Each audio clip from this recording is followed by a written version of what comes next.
Tell me about the good old days. Let's talk a little bit about Pure imagination. Living Oh, there, you'll be free if you truly wish to be. I have to say, Willy Wonka and the Chocolate Factory. I was watching it again today, and Yep. I have to say, if I can think of any movie other than Star Wars that got regular play when I was like 4 or 5 years old, Yep. it was Willy Wonka and the Chocolate Factory. That thing was in my VCR a lot. I was a kid when I saw that. That was like my childhood movie. Like different generations have their childhood movies, and for some reason, it's Willy Wonka for me. Yeah. Because the Disney Vault was closed at that point. You couldn't get Disney movies. Right. And it's weird because it came out in '72, so I was a bit older. It was like 10 years later when I'm watching this thing. But it's a fascinating movie, and talk about a movie that, in my opinion, hinges on its actors, especially the main draw, which was Gene Wilder as Willy Wonka. He really made that film, no doubt about that. I mean, the other actors are great too. Don't get me wrong, but he utterly fascinating, and you don't even see him for like the first half hour, 40 minutes. Right. When does even as they keep Yeah. talking about Willy Wonka this, Willy Wonka that, Wonka, Wonka, Wonka, you never even see what he looks like. And that's very deliberate.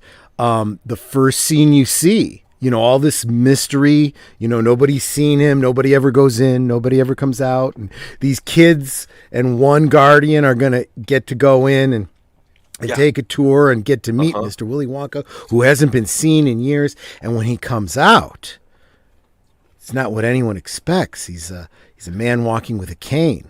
And he's hobbling along very, very slowly. And the audience just goes silent. And they're like, oh, and the kids don't know what to make of this. And he crosses halfway to them. And just as he's getting up to just, close enough to be seen, he reaches down and his cane isn't there anymore. It's stuck into the ground. Yes. And he falls forward into a somersault up, and everyone starts cheering. And he's all spry. And you will see that scene on many a list of scenes where the actors weren't in on the gag, so the reaction was natural. The kids had no idea he was going to be doing that. In fact, nobody that was there in that audience within the film knew he was going to do this. It makes me wonder. They were all like, what, and they're looking, they like want to look back at the script. Was this, so they're just, play it out. He got his direction. And so their reaction was absolutely genuine. I wonder if Gene Wilder had clown training or something, because that was brilliant. That move right there in the movie. Right? Yeah. And that's something like how it's almost like how some of the actors who play Doctor Who, like some of them you could tell probably had clown training, like I bet Patrick Troughton did, Exactly. And it's brilliant. But even for the first like 40 minutes, you're a kid watching this movie, and I am enraptured from the opening credits because you're seeing all the. I'd like to think, I don't know, not everybody loves chocolate, but a lot of people do. You're a kid, you like chocolate, okay? And you're saying, this is how the chocolate is made. You're watching the intro credits, and you're seeing it all, and you're like, well, what is going on here? It's like flowing and like... Not only that, all the scenes, even before you ever get to the factory, all the scenes of the kids eating chocolate, opening chocolate wrappers to get at looking for the golden ticket. Charlie eating the chocolate, like just shoving it into his mouth. And honestly, don't you get the distinct feeling that it's not just because he loves chocolate? The kid's freaking starving. I mean, that's what you really think about that character. He's the poor kid. Yeah. Yeah, exactly. And, oh man, but for all of that, what a marketing failure by the Quaker Oats Company. This movie was done by the Quaker Oats Company specifically because they weren't a candy company at all, but they were going to put out a Wonka chocolate bar and start their own line of candies.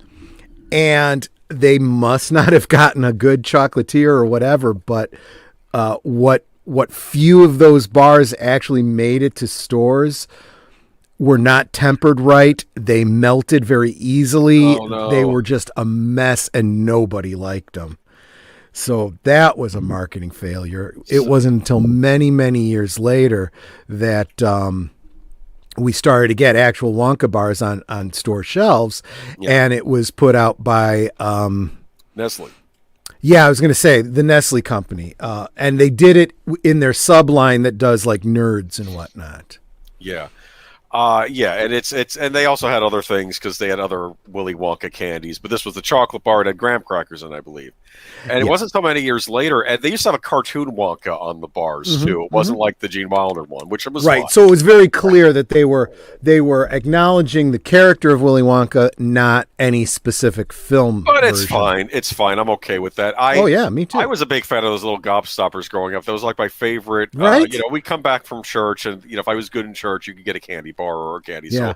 And I don't know if they even called them everlasting gobstoppers on the box, but they did not. Those. They just called them gobstoppers. They would last. They weren't everlasting. But they would last a little while, though. I right. mean, they were jawbreakers, is what they were. Over the years, they made them easier to bite into. I know they did, and I think over the years you just got stronger jaw muscles. It's possible. Hey, maybe that's why I have such good teeth. Okay. Yeah, there you go. Okay, but I have to tell you though, I love that movie. The movie starts out and it's like, all the kid, it's like you get introduced to Charlie, and like he has all four grandparents bedridden. His mom has to do laundry. They're eating cabbage water. He gets a part-time job after school because he wants to buy the family some bread.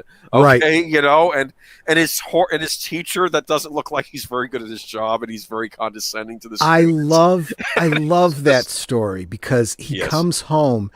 What are we having for dinner? Well, cabbage water. Oh, cabbage water again? That's not enough. And everyone's looking at him like, Charlie, we got to be thankful what we have. He goes, no, that's not good enough. I say we have this. And he pulls out this loaf of bread. And I mean, you could see the gears turning in Mom's head. Like, did you steal that? Where did you get this bread from? He goes, I bought it. Yeah, I got paid today and I had a little bit extra. And I'm going to start paying for Grandpa Joe's tobacco. And he looks at him and goes, Charlie, I'm giving up tobacco. He goes, no, you can't do that. Yeah, because when a loaf of bread looks like a feast, I have no business buying tobacco. Yeah. I'm like, oh my gosh, this is good. I mean, I was like 10 years old when I saw this movie, and I was like, oh my gosh, that was impactful. This is a good family. I love Grandpa Joe too. Yeah, okay. I'm glad that Charlie has him in his life, and it's just, I mean, all family's good, but and of course, it's all. Then of course, the thing gets announced that Willy Wonka, he's going to offer 5 golden tickets, and then there's like the frenzy. And think about what happens later on. I don't know if they had anything like this even at the time when the movie came out, but how like there are these toys that people become obsessed with. They're trying to buy it, and all these. Sure, you like the Cabbage Patch dolls and all stuff like that. So that's what this is reminding me of when I'm watching it now, and it's like everyone's going nuts. And then you see the kids getting them, and you have Augustus Gloop, the German kid, who's I guess kind of portly for the time, probably wouldn't be so portly by modern standards, but anyway. And then there's and then you have Mike TV from America, and Violet Beauregard. She's the gum chewer. Yep. And they're all kind of bratty, but they're my favorite, Veruca Salt. Oh man, she's a trip to watch. That actress, I love that actress. I want it now. I want it now. And she I think she has one of the best songs in the movie when she don't care how I want it now. And it's all about their I love when because each one of the kids ends up in a bad circumstance that takes them out of the thing, and then the parent has to go after them or whatever. She goes down the chute and her father goes running after her, and it's all silent, and Grandpa Joe says, well, at least Mr. Salt got what he wanted. What's that, Grandpa Joe? Veruca went first. Oh, I love that movie. It is without a doubt one of my absolute favorite movies.